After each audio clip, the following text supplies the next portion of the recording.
sumber utamanya adalah dari Myanmar atau kita kenal sebagai Burma. Kedua ada dari Guatemala. Oke. Sedangkan untuk dari China sendiri tidak ada mineral jadeite. Sama sekali ya? Sama sekali. Yang ada nephrite, yes, ada untuk dari China. Karena dari zaman dinasti Qing, pada saat mereka menyebut semua, belum kita klasifikasi antara nephrite dengan jadeite, yes, masih U itu pada saat zaman dulu itu bener ada nephrite tapi bukan jadeite. Bukan jadeite. Ya, pada umumnya semua jadeite itu hampir mayoritas 90% itu market yang ada di market ini adalah originnya dari Burma.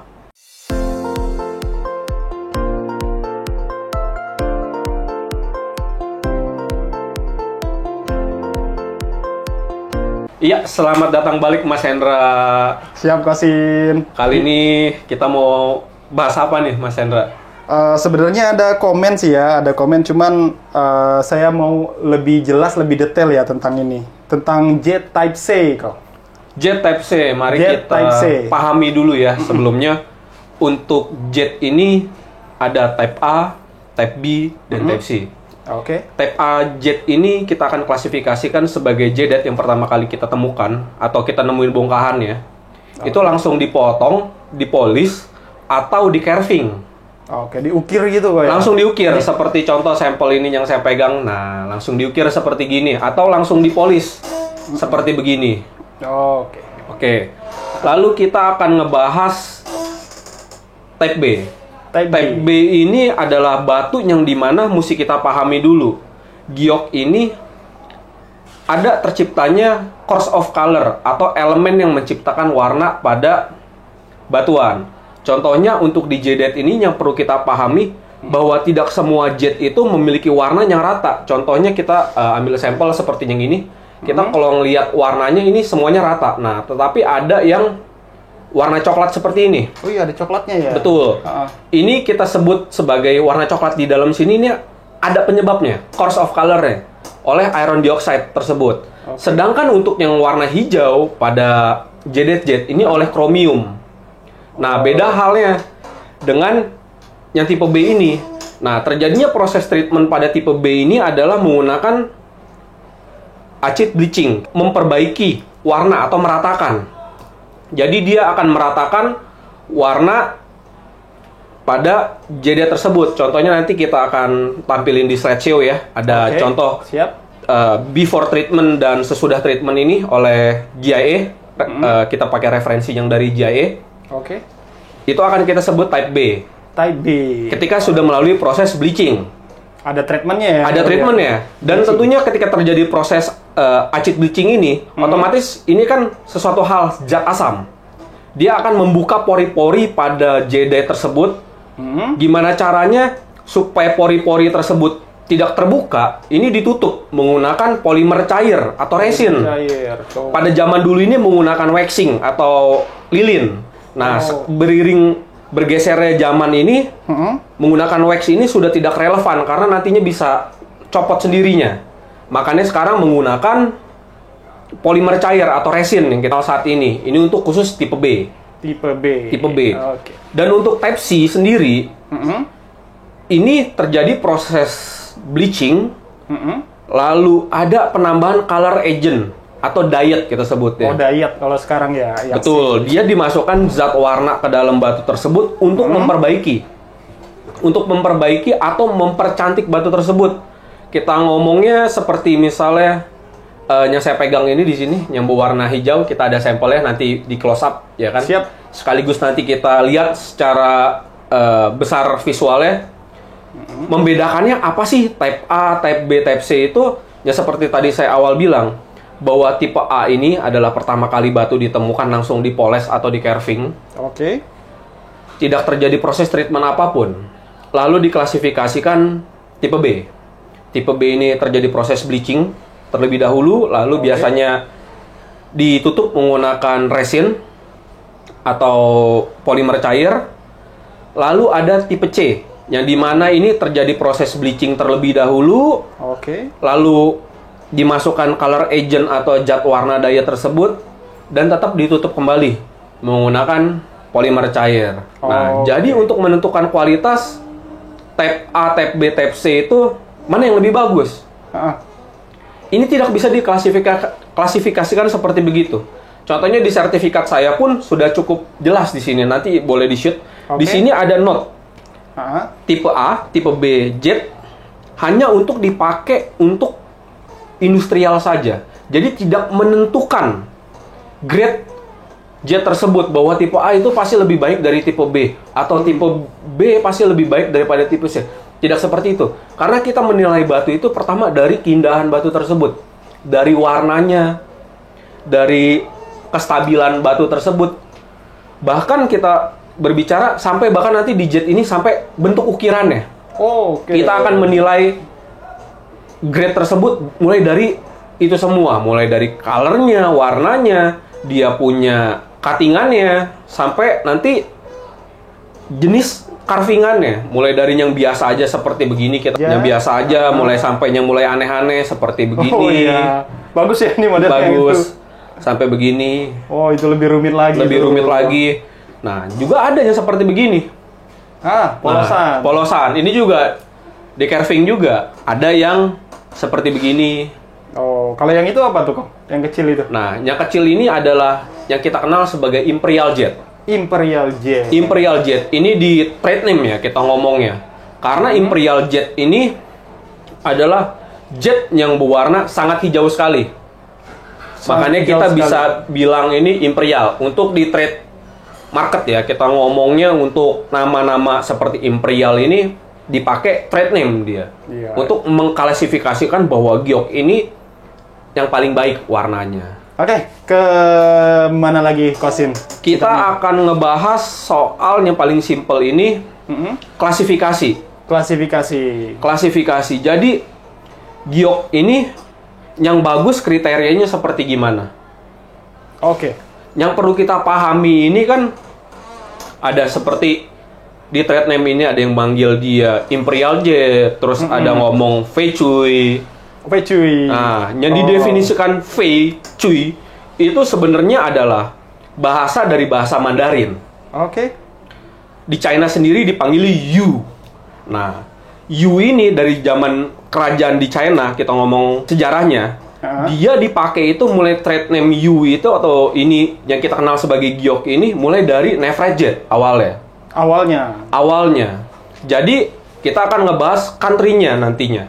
Dimana pada saat zaman dulu itu belum ada ilmu gemological seperti sekarang untuk mengklasifikasikan batuan. Jadi kalau ngelihat batu warna hijau dipanggil giok. Giok Jet. Pada zaman dulu. Oh, gitu. Nah, makanya sekarang kita sudah mengklasifikasikan Ah, giok itu pada umumnya yang kita kenal itu di JDZ ini. Kita akan ngebahas tentang nama tentang Fei Chui itu sendiri.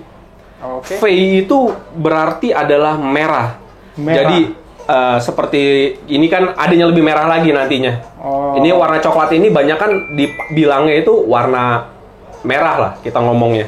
Oke. Selanjutnya Cui itu artinya dalam bahasa Mandarin itu adalah hijau. Hijau. Hijau. Nah, kok bisa dibilang ada merah dan hijau? Ah. Nah, nama Fei Chui itu sebenarnya pertama kali diambil itu adalah dari representatif ketika ngelihat burung kingfisher bird. Oh, Nanti kingfisher. mungkin gambarnya bisa ditampilin ya. Oh iya, siap. Gambar burungnya itu seperti apa. Jadi yang melambangkan itu kingfisher bird itu ya seperti begini. Makanya kita sebut sebagai Fei Chui. Trade name-nya. Ada merahnya, ada hijaunya. Ada hijaunya seperti gambar seperti burung kingfisher bird ini. Oh, Selanjutnya kita akan lebih ke teknis ya. Kita akan melihat penanganan atau ngecek treatment pada JDET ini seperti gimana. Kita akan definisikan di dalam langsung nanti kita. Oke, kita lanjut kok. Lanjut.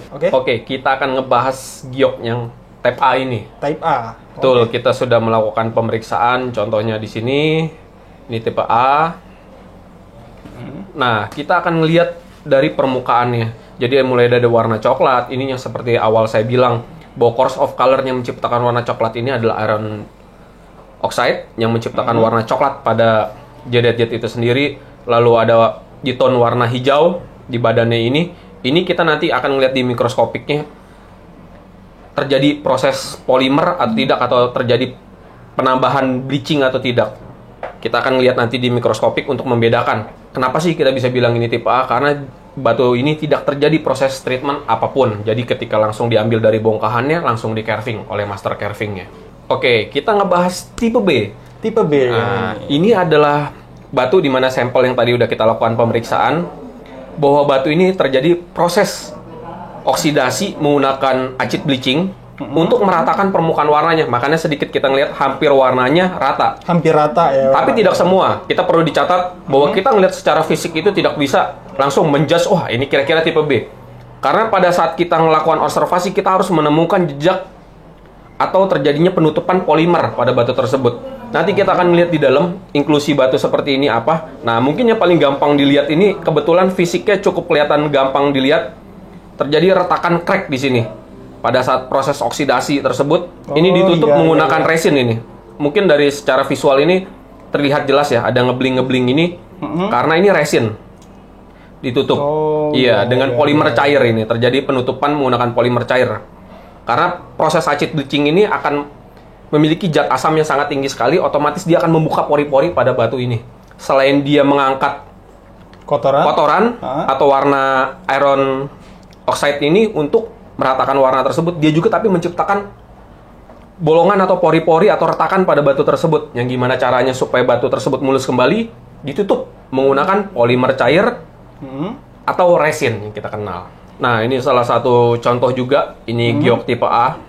Nah, di belakangnya makanya dia ini mulus, kita lihat rapi. Warnanya juga rata. Nanti kita akan lihat di mikroskopik apakah terjadi proses bleaching atau polimer atau impregnated pada batu ini atau tidak. Karena kita secara ngomong fisik aja tidak bisa. Nah, di sini masih utuh tapi kita ada ngelihat ada warna coklatnya ini. Ya, ada coklatnya ya. Masih ada coklatnya. Nanti kita di dalam kita akan lihat lebih detail batu ini seperti apa. Oke, ini seperti tadi saya jelaskan Hendra, bahwa tipe C ini adalah di mana prosesnya pertama kita melakukan acid bleaching untuk memperbaiki clarity pada batu tersebut atau memperbaik warna. Lalu ada penambahan color agent atau penambahan zat warna pada batu ini. Contohnya seperti kita lihat di sini. Ini terjadi retakan. Ini cracknya ya? Ini crack ya. Ketika sudah terjadi proses oksidasi. Contohnya kita akan lebih detail lagi ke dalam.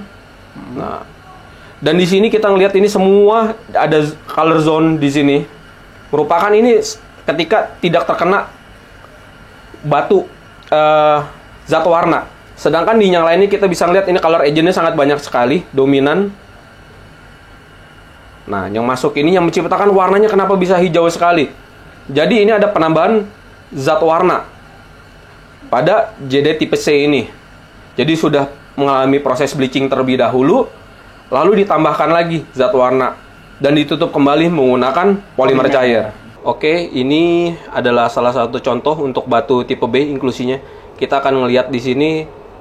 Nah, cukup jelas di sini terjadi pengisiannya menggunakan resin. Kita akan melihat batu tersebut ini mengalami impregnated. Nanti saya akan kasih contoh juga untuk kita lihat secara detail inklusi langsungnya seperti apa. Ini kita lihat permukaannya terjadi proses pengisian, penstabilan menggunakan resin atau polimer cair ini. Yang putih-putih ini nih, yang ngebling. Nah, terkena cahaya ini adalah polimer cair yang terrefleksi kembali ketika menggunakan fiber optik. Oh iya, di dekat crack-cracknya nggak ya? Betul. Ini pasti sudah mengalami proses acid bleaching terlebih dahulu. Lalu untuk memperbaiki permukaannya lah ditutuplah menggunakan polimer atau kita kenal sebagai impregnated. Nah, ini adalah tipe B. Ciri-ciri untuk batu tipe B. Ini merupakan salah satu contoh inklusi. Kita akan melihat bahwa kristal strukturnya masih sangat lengkap sekali. Kita akan tembak menggunakan fiber optik ya. Kita gerakin pelan-pelan. Kita akan mencari tetap semua struktural kristalnya masih tetap sangat utuh sekali. Kita akan mencari kalau misalnya tipe B atau dia mengalami proses acid bleaching, dia pasti akan ditutup menggunakan polimer. Kita melihat hampir semua permukaannya mulus, nggak ada kristal yang pecah. Kita nggak ada menemukan polimer pada batu ini. Struktural kristalnya masih sangat utuh sekali, ini bisa dilihat. Nanti saya akan tampilkan ya referensi dari GIA. Oke, kali ini kita akan melihat inklusi lebih detail ya untuk Imperial Jet ini kita ngeliat sama sekali berbeda sekali. Inklusinya kita ngeliat kristalnya semua masih utuh. Di sini kita ngeliat semuanya masih sangat utuh sekali. Dia sangat beda sekali. Nanti kita akan tampilkan ya contoh tipe C itu seperti gimana kristalnya yang ketika terjadi proses acid atau polimer. Oke, kali ini kita akan ngebahas tentang country origin. Pertama-tama jet itu bisa ditemukan sumber utamanya adalah dari Myanmar atau kita kenal sebagai Burma. Kedua ada dari Guatemala. Oke. Sedangkan untuk dari China sendiri tidak ada mineral jade jet. Sama sekali ya? Sama sekali. Yang ada nephrite jet, yes, ada untuk dari China. Karena dari zaman dinasti Qing, pada saat mereka menyebut semua, belum kita klasifikasi antara nephrite dengan jadeite, yes, masih U itu pada saat zaman dulu itu bener ada nephrite tapi bukan jadeite jet. Bukan jadeite jet. Ya, pada umumnya semua jadeite jet itu hampir mayoritas 90% itu market yang ada di market ini adalah originnya dari Burma. Oke, walaupun Type C dia keluar ya tetap jadeite jet. Tetap jadeite jet.